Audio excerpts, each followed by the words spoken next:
কেউ যন্ত্রণা দিচ্ছে, চুপ হয়ে যান। কেউ অনেক ভালোবাসার পরও প্রাপ্যটা দেয়নি, চুপ হয়ে যান। কোনো মানুষ অনেক অপমান করছে, চুপ হয়ে যান। কেউ ঠকিয়ে গেছে, চুপ হয়ে যান। কেউ আপনাকে নিয়ে তুমুল মিথ্যা দোষারোপ করছে, চুপ হয়ে যান। কেউ বিশ্বাসঘাতকতা করেছে, চুপ হয়ে যান।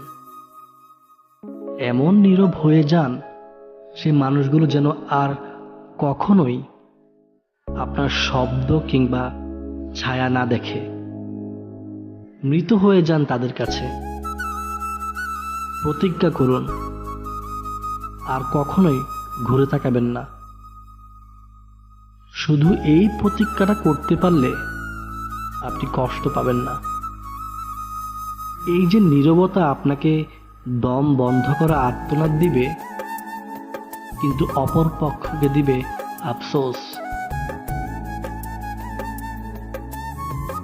আসলে আমরা হারাবার ভয়ে শব্দ দিয়ে প্রতিবাদ করি, কিন্তু আপনি জানেন কি, যে মানুষগুলো আপনাকে মানুষ বলে মূল্যায়ন করেনি, আপনাকে দম বন্ধ কান্নার অনুমতি দিয়েছে, তারা আপনার কেউ না।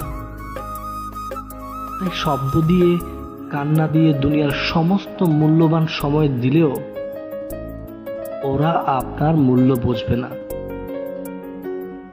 তাই নিজের স্বার্থে বাঁচুন, নিজেকে ভালোবাসুন। আপনার একজন সৃষ্টিকর্তা আছেন।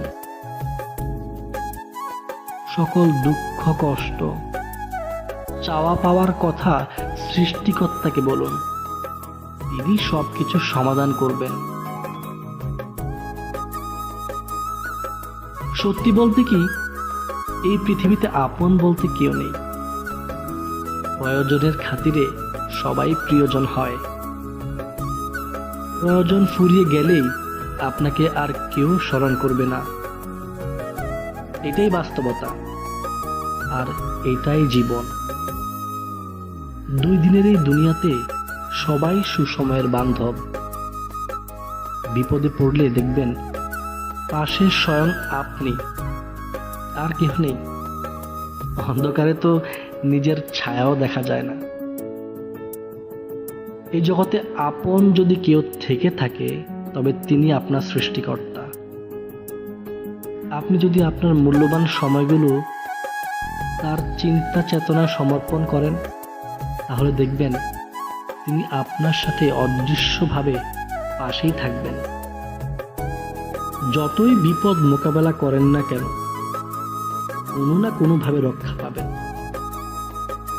যিনি স্রষ্টাকে মন থেকে ভালোবেসেছেন, তিনি কখনোই ঠকেননি।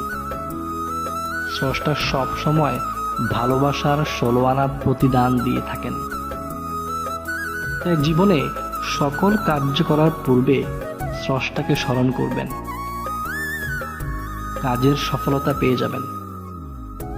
জাগতিক সকল সম্পর্কগুলো সাময়িক, কিন্তু স্রষ্টার সাথে স্থাপন করা সকল বন্ধন চিরস্থায়ী। স্রষ্টাই পরম মিত্র, পরম বান্ধব। নমস্কার।